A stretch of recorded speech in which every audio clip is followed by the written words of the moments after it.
Advisory. Some episodes of the 1836 podcast are not intended for all audiences, due to details that might be considered disturbing. Listener and viewer discretion is advised. Hello, I'm Nathan Rogers. And I'm Joe Batterton. And this is 1836. On episode 13 of the 1836 podcast, we talk about one of the most important figures in Ozarks and Arkansas history, Silas Claiborne Turnbo. So do you have a phrase or word or recipe or superstition or something, anything like that this week that's Ozarkian? Yeah, I think the phrase, it's not necessarily Ozarkian. I guess it would be at one time, but it was just kind of Arkansas in general. I guess any state that, well, I'll tell you the phrase first and then I'll explain where it came from. You ever ask somebody around here how you doing and they'll say, I'm fair to middling? You ever heard that term? Yeah. Fair to middling. Do you know what that means? I mean, you know what it means. It means I'm doing okay. I'm right there in the middle. Middling is a grade of cotton. So if it's fair to middling, it's just sitting kind of right in there where it needs to. It's kind of in the middle of the whole thing. So middling cotton was a thing. So interesting. And there was cotton growing all up and down the White River here, which we're not exclusively Ozark. You know, we kind of start here because that's where we're from, and we both have a love and a special place in our heart for the Ozarks. But Arkansas in general, those is the stuff that we're talking about. So there's you a good agricultural term that is just kind of fallen into everyday use and still used around here. I lived in the North for a few years, and you would never hear that term used. They might know what you mean just by the way you say it, but the term fair to middling though is a cotton grading term. So there you go. And you guys have learned something. Some of you have anyway. Since I said that, where I really kind of found out about that was over at I think it's Arkansas Agricultural Museum. It's over just kind of east of Little Rock. We'll have to find the town and maybe put a link in there if we can find it. But me and Sheila went over and visited that on vacation last year. And anyway, they've got a really good display. It's right in the middle of that that cotton growing country over there, and they had all the terminology of the grades of cotton, and so that's where I saw that, and I thought, I always wondered what that meant. So middling is the high level. I think middling is exactly what it says. It's middle. It's a middling. So if you say fair to middling, you're just fair to middling. You're doing okay. I'm okay. All right. Yeah, you're right there where you need to be. It's maybe not the best you could be, but it's sure not the worst you could be. It's okay. It's okay, man. It's fair to middling. I always thought middling meat, on a cut of hog, if you're going to make bacon, you're making it out of, the belly, and middling meat, sometimes people would call it. So it was right there in kind of in the center of the hog. And that's what I always thought that term come from, but I was wrong. I just thought, like what you said earlier, middling. Yeah, and I guess that's it. It comes from that word. So it comes from the Greek middleitis. I'm kidding. That's not really a Greek term. But well, on this episode, we are going to talk about, I guess, the person that let's call him a hero. He's one of our heroes. Yeah, he's probably the most influential Ozark historian there would be.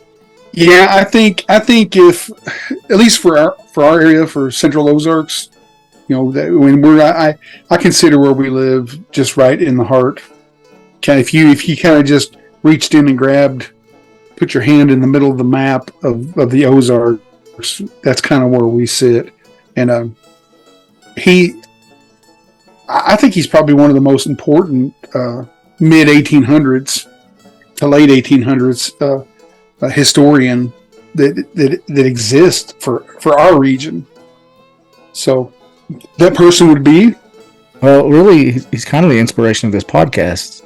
I mean, we're trying to do something more modern than what he was doing in the later 1800s.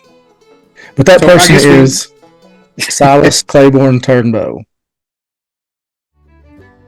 Silas Claiborne Turnbo was born on May 26, 1844, on Beaver Creek in Taney County, Missouri, in a log cabin to Captain James Coffey Turnbo and Elizabeth Onstead Turnbo. He was the oldest of 11 children. By 1862, the Turnbo family had moved to Marion County, Arkansas, where a young 18-year-old Silas enlisted as a private in the Confederate Army during the Civil War. His unit was engaged at the Battle of Little Rock on September 10, 1863, Jenkins Ferry on April 30, 1864, and the Red River Campaign from March to May of 1864. On June 7, 1865, his unit surrendered in Shreveport, Louisiana. Silas started keeping a journal of his experiences during the Civil War, and continued writing not only about the war, but of his family and experiences before and after the war. After the war, on January 28, 1869, Silas married Mary Matilda Holt, at the Sugar Loaf Prairie, in modern Boone County, Arkansas. This location is at or near what is Lead Hill, Arkansas.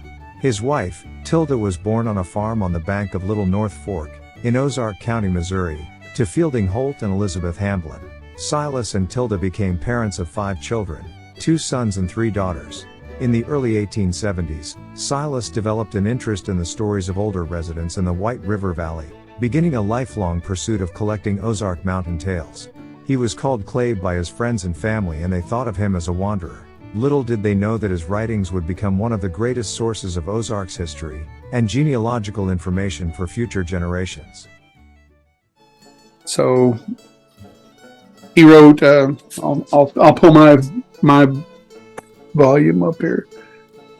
And I think you got one too. So yeah, so the White River Chronicles, that's exactly what it says. It's a kind of a chronicle of life up and down the Arkansas, Missouri, Ozarks along the White River. Silas Turnbo was actually from our county, Marion County. Where he grew up? Well, he was born in Taney County, just across the river then, up in Missouri. And on May 26, 1844, on Beaver Creek in Taney County, Missouri, in a log cabin, the eldest of 11 children. Wow. It's a lot of kids running around. It's a lot of kids in one little cabin. In the wintertime, you would want to be sleeping in the middle of that pile, not on the edges, because if somebody rolls, the covers are going to get yanked off you. But by 1862, I guess he was 8 years old then, that's when he moved to Marion County. As a young boy, and was raised here for, till adulthood, pretty much. And he grew up in the north part of the county, right? Yeah, up around probably Lead Hill area now. What we know is Lead Hill. Yeah. Did he say Sugarloaf? Isn't that somewhere right around there?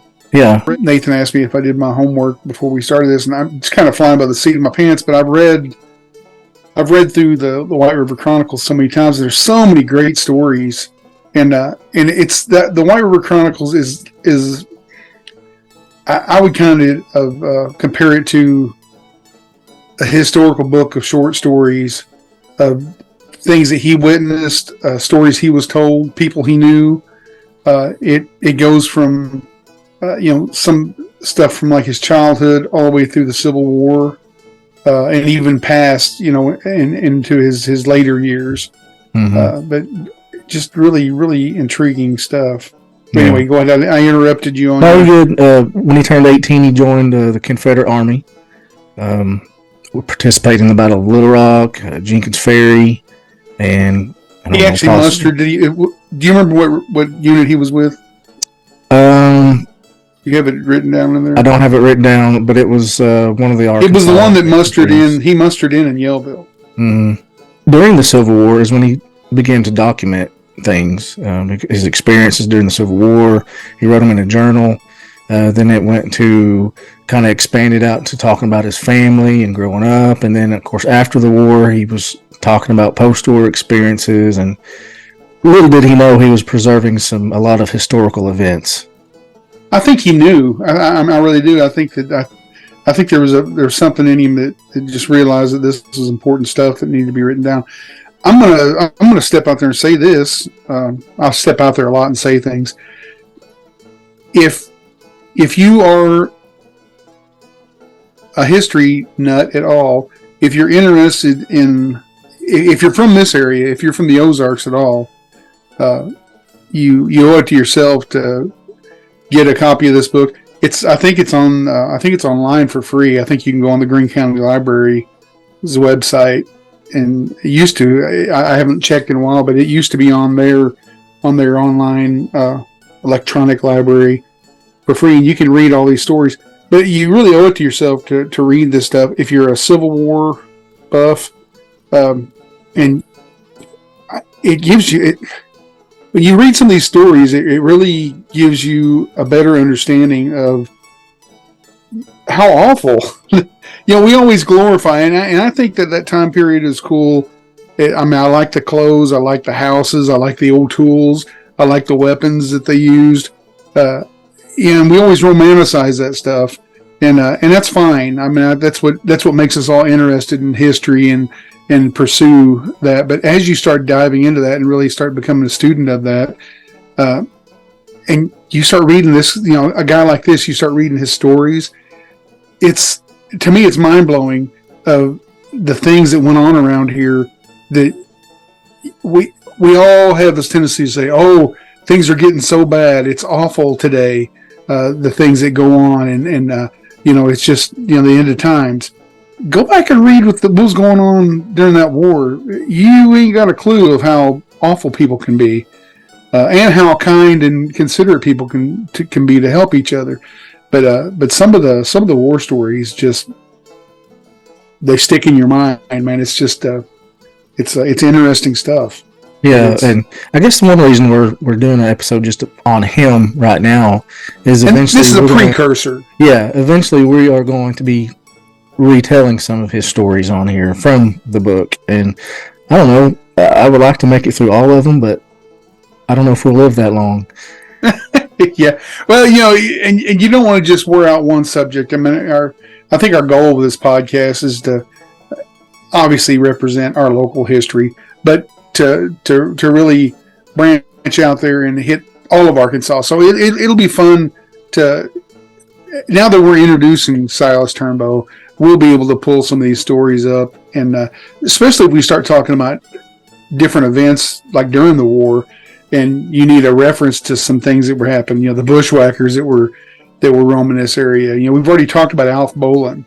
I don't know if Silas Turnbo ever mentions Alf Bolin, but he mentions things that were done by people like him. So it gives you it would give you a whole different perspective on the kind of stuff that these people were doing. Yeah, and he tells some stories too about people getting chased by bees and having disputes with bears and all kinds of crazy things. There's one, I'm not going to tell the whole story, but it was a fellow, I think it was one of the Halls or one of the Rays, I can't remember, but they lived up here, kind of up in this area where I live, and it's talking about how just big, strong guys, and he's talking about how much this guy ate for breakfast, and it's hilarious. I mean, this guy was eating like a dozen eggs and 4 cows and 2 beavers and a bucket of milk and a quart of moonshine. It was, but it just it goes from, like you said, everyday fun things to some really serious, almost heartbreaking things. Yeah. So good reading. And the stories are short enough too. Yeah. Where you don't wear yourself out. You can read 1 or 2 in one sitting and not even, you want more. After the war, he married Mary Matilda Holt. She was known as Tilda, again up around the Sugarloaf area, and they ended up having 5 children. And his buddies and his family called him Claib, and they considered him Claib. Considered him a wanderer because he would wander around and begin to interview and talk with these people and document their lives and their stories. And I don't know if they didn't think he had a future in this or what, so they just called him a wanderer. And he referred to himself as a poor scribbler. A poor scribbler. That's kind of like what we are, isn't it? Is poor scribblers. Poor scribblers. But he ended up going back to like Pontiac, Missouri, back across the lake. and began, him and his wife Tilda, he wasn't really making money off this stuff. He was actually a regular writer for newspapers in Arkansas and Missouri along the White River here, and he was making enough to get by, but wasn't making a whole lot. And then he published 2 works, Fireside Stories of the Early Days in the Ozarks, Volume 1 in 1904, and then he published another one, Fireside Stories of the Early Days in the Ozarks, Volume 2 in 1907. In the early 1870s, Turnbo's fascination with the stories of older residents led him to document a vast collection of Ozark mountain tales. By the turn of the century, he became a regular correspondent for newspapers in Arkansas and Missouri, sharing reminiscences of the region. Facing financial challenges, he lost his farm in 1902, prompting a move to Pontiac, Missouri, where he continued gathering stories. Turnbo's life as an author and storyteller unfolded against the backdrop of the Ozarks, weaving together a rich tapestry of history and folklore.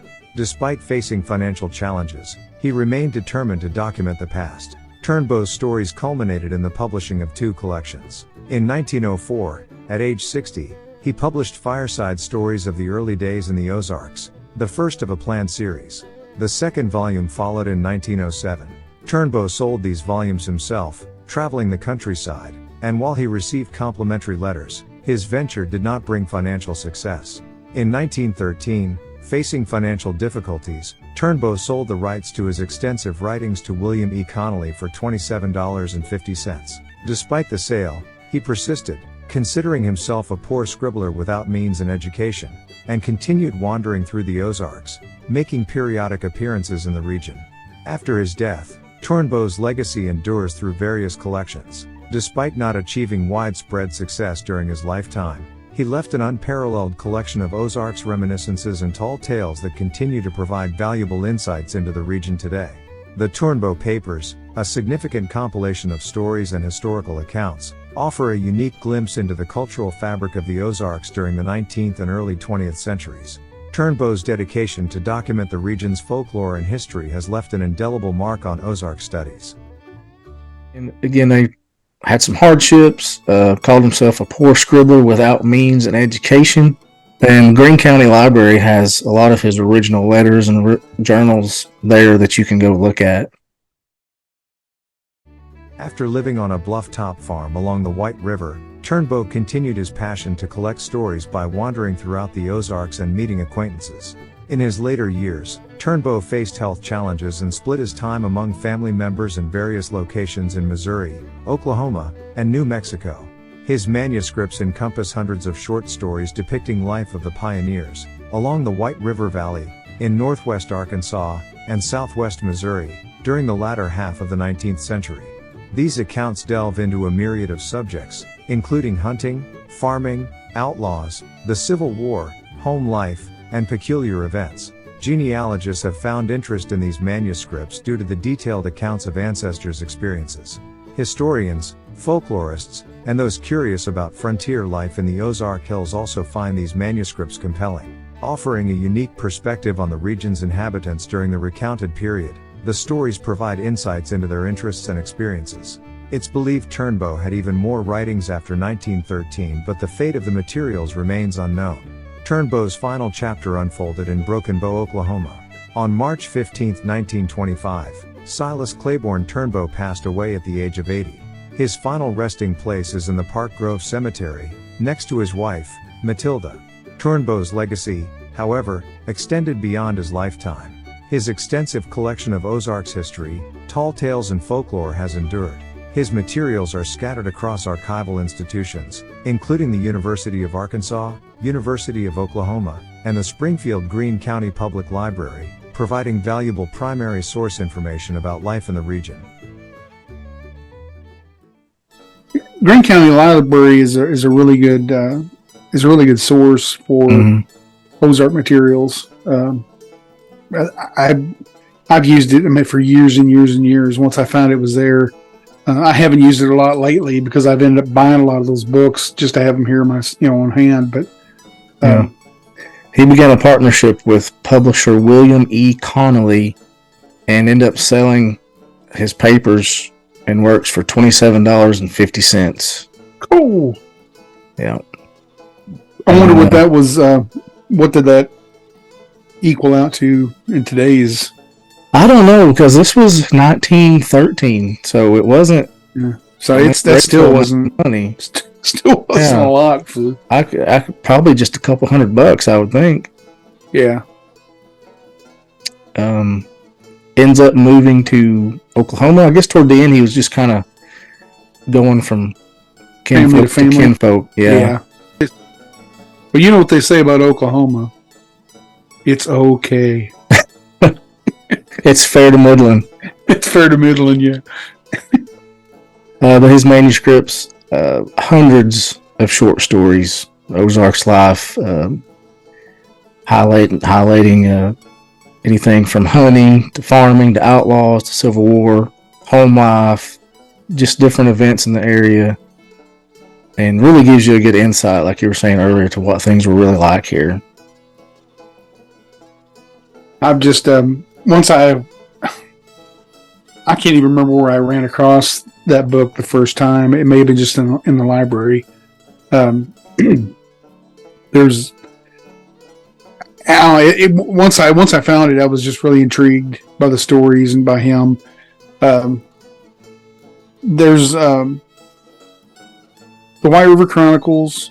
That's just a few books and authors that I think are really important reading to have a better understanding of historic white settlement up and down the in the Ozarks area. Turnbo, Schoolcraft, Henry Rowe Schoolcraft. There's a book. It's was it Rude Pursuits and Rugged Peaks, or did I say that backwards? You got it right there. There you go. Yeah, Rude Pursuits and Rugged Peaks. That's pretty interesting, and they come through this area, and then probably one of the first explorers, I guess you could say, that documented. Yeah, he was looking for minerals, right? Looking for looking for a way to cash in on nature is what they were doing. But that's got some interesting stuff that to me really ties in with Turnbo's stories. It's the Schoolcraft stuff predates right Turnbo. This stuff here with Turnbo, so it's kind of like a precursor to what was going on up and down the rivers. Some of the hunters that were living along the river there, and then you kind of get into Turnbo stuff, and it takes you on through the end of the 1800s, and then after that you get into people like Vance Randolph, who was kind of on the end of all that stuff back in the 30s, 40s, and 50s, and kind of documenting what was left of the old ways. So if you're looking for something to read about the Ozarks, obviously Turnbo, because that's who we're talking about today. The Schoolcraft stuff there that we just showed, anything by Vance Randolph. There's a guy named, I think it's Townsend Godsey. I think that's his name. I could be wrong. He was a photographer, and he took a lot of. He's got a book out there of photos, and a lot of it's from Taney County and Boone County, and but they're probably like from the 30s and 40s. But that's really interesting because it's just stuff that some of us saw, that those old houses and barns and just the way people did things a little bit when we were younger, and most of it's gone now. I'll plug somebody even more modern, Professor Brooks Blevins. Yes, definitely. Yeah, Brooks. I think Brooks, to me, has kind of picked up where Vance Randolph and those guys left off. And I'm sure there's probably somebody in between that I'm not thinking of, but he's probably the only person out there that offers, I think there's like a minor degree in Ozark Studies that he teaches at Missouri State. Mm-hmm. Yeah. So that's pretty impressive to me. So Turnbo's final chapter, no pun intended, unfolded in Broken Bow, Oklahoma on March 15th, 1925. He passed away at the age of 80. And he's buried over there, correct? He's buried over there. Again, you can find his works at the U of A, Oklahoma, Springfield, Greene County Public Library. But yeah, he's buried in Broken Bow, Oklahoma with his wife, Tilda. So, quick episode this week, but we want to do a quick intro to who S.C. Turnbo, Silas Claiborne Turnbo is. And then eventually we will be digging into some of his stories and sharing them with you all on here. And we will also be putting up some new interviews with some folks soon. So continue watching, continue liking and sharing, and we appreciate you tuning in each week.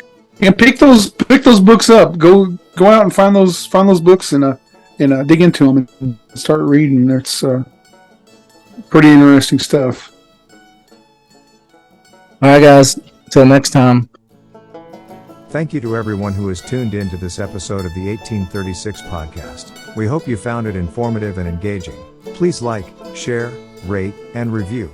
Leaving a good rating and review on your preferred podcast platform would also help us reach a wider audience. Be sure to tune in next time for another episode, as we continue to explore and uncover the roots and branches of Arkansas and the fascinating history of the Ozarks.